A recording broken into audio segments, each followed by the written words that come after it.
Em troca de apoio a Lula, o PSOL pedirá ao PT um programa de governo que contemple a esquerda brasileira e outras 11 exigências. Em setembro do ano passado, integrantes do partido definiram que iriam apoiar a campanha do petista para o Planalto. Os 3 principais eixos que deverão ser pedidos pelo PSOL são a revisão do teto de gastos e de reformas promulgadas nos governos Temer e Bolsonaro, uma política ambiental e a implementação de uma reforma tributária, já que o partido prega a taxação de fortunas. Mesmo que sejam contra a formação de uma chapa entre Lula e Alckmin, líderes da legenda admitem que o apoio ao petista deve ser mantido de qualquer forma. Filiados ao PSOL, que são críticos ao apoio do partido a Lula, dizem que se trata de um jogo de cena e que a aliança com o petista ocorrerá mesmo sem o seu compromisso de levar essas pautas adiante. Zé. Olha, eu acho que federação partidária é um instrumento criado na tentativa de salvar alguns partidos políticos, né, sobrevivência de alguns partidos políticos, mas que não há federação para partidos grandes. Acho muito, mas muito difícil que o PSB, por exemplo, entre numa federação partidária com o PT, como era a previsão. Muito difícil também essa possibilidade de federação do União Brasil com o MDB, porque os dois partidos iriam acabar com sua história, se transformar num só, uma liderança só no Congresso Nacional, né? As dificuldades regionais de candidaturas dos dois lados nos estados. Então, a federação ficará apenas para os pequenos partidos. O PSOL não está numa condição de sair exigindo coisa, não. Tem que entrar numa federação como saída de emergência e tentativa de sobrevivência. Mas restam ainda as possibilidades de coligação. A coligação foi proibida na área proporcional, ou seja, para deputado, né? Deputado, vereador, deputado estadual. Mas para o executivo as coligações podem funcionar. Então há possibilidade de apoio ao ex-presidente Lula, do PSB, por exemplo, e do PSOL, né? Natural que faça a coligação. A federação partidária, não. Agora, veja bem, o PSOL é PT, um puxadinho do PT, saiu do PT porque não gostou no governo Lula lá da aprovação da reforma da Previdência. É o PT que depois combateu a reforma da Previdência no Bolsonaro. Ele foi lá antes e fez uma reforma da Previdência muito mais profunda e acabou aí provocando a saída de alguns que fecharam no PSOL. Na verdade, isso aí é um marketing político, uma tentativa de estender a corda e ganhar mais. É aquela frase famosa, né? No Congresso, entre os partidos, alguns se candidatam para a presidência da Câmara na tentativa de ganhar uma suplência em uma permanente. Augusto.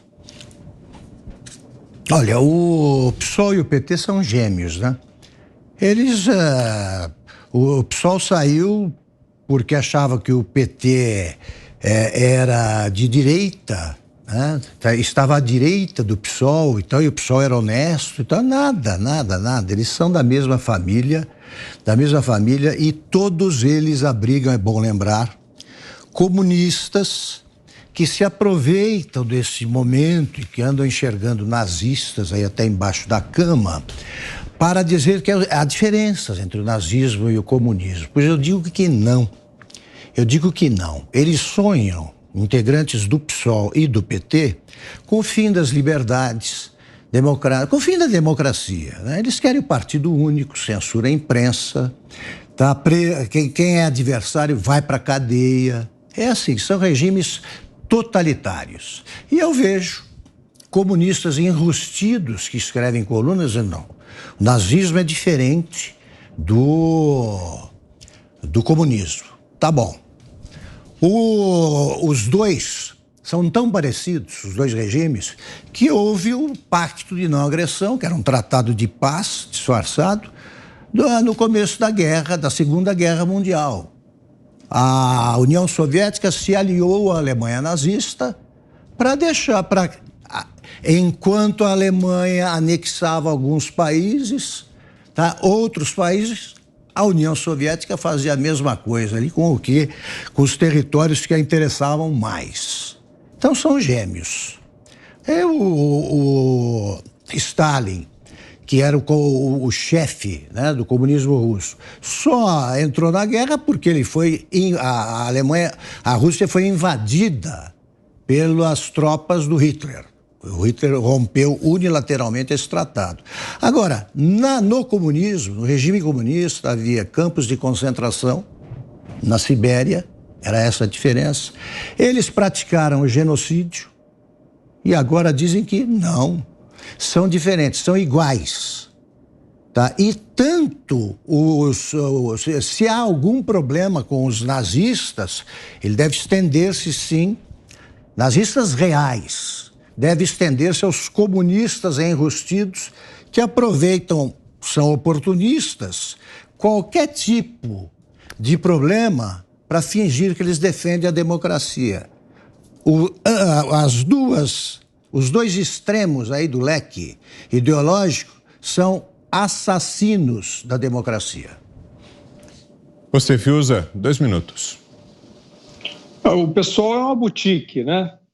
O pessoal é uma boutique, é a boutique da revolução, como já foi o PT antes de virar poder, de virar governo, né? A mesma coisa, eles vivem, Vitor, num paraíso burguês. Paraíso burguês. Estão todos por aqui, Rio de Janeiro, São Paulo, capitais, com todas as facilidades e o conforto do capitalismo, boas festas. Mas tem a mística, tem ali o Chico Buarque, o Pablo Neruda, o Bob Dylan. É uma boutique revolucionária, né? Então são os parasitas da lenda. Vivem disso, assim, os que estão diretamente ligados, né? Vivem, porque aí cria-se uma organização, um partido, tem dinheiro, tem contribuição e tal, vive disso. E os simpatizantes vivem da lenda, né? Não, porque eu sou aqui igualitário, são os mais egoístas que eu conheço, carreiristas, oportunistas, mas bota aquele verniz, que infelizmente uma parte da plateia confere ali uma doutrina e tal.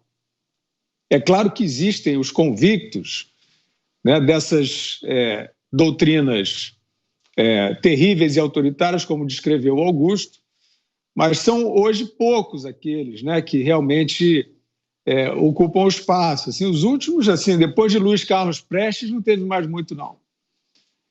Agora, o problema é quando chega no poder, porque o sujeito que é egoísta, e tem alguns desses que eu estou citando que são talentosos, então eles nunca vão querer ser governo. Eles querem só o verniz. Olha, eu vou dizer para vocês, esse verniz dá um upgrade bom, infelizmente. Agora, quando vai ser governo, vira PT. E o PT no governo, desde o Celso Daniel, desde as prefeituras, é olho grande, barriga cheia e violência, autoritarismo, como foi o assalto do PT no Palácio do Planalto. Essa relação vai ter sempre assim, um lugar que é a boutique, que é o idílio, que eles vão ficar ali afetando esse negócio, vivendo disso, acenando para o Lula. Aí quando o Lula foi indo para a cadeia, eles deram um passinho atrás, mas aí agora acenam de novo, quando deram uma lavada na reputação do Lula, e vai ficar sempre assim, deixa o serviço sujo para o PT. Para fecharmos, Ana. Sem muito mais a acrescentar, Vitor, só apenas lembrar que isso tudo, essa agenda aí do pessoal junto com o PT é uma agenda de retrocesso, né?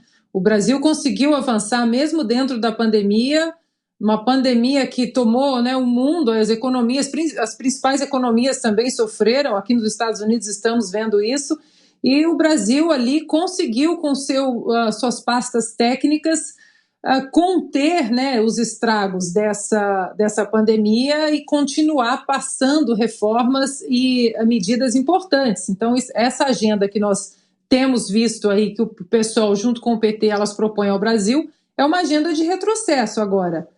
Nós temos que falar do Lula, infelizmente, do ex-presidiário que foi aí solto, um político de estimação que foi solto pelo Supremo Tribunal Federal, mas a gente não pode normalizar a bizarrice que é um ex-presidiário, um corrupto, poder concorrer às eleições presidenciais no Brasil. Nós temos que falar dele porque é a realidade que está na nossa frente, mas não deixa de ser uma bizarrice e a gente não pode normalizar achando que é tudo normal. Temos que continuar cobrando respeito à nossa Constituição no Senado e no Supremo Tribunal Federal.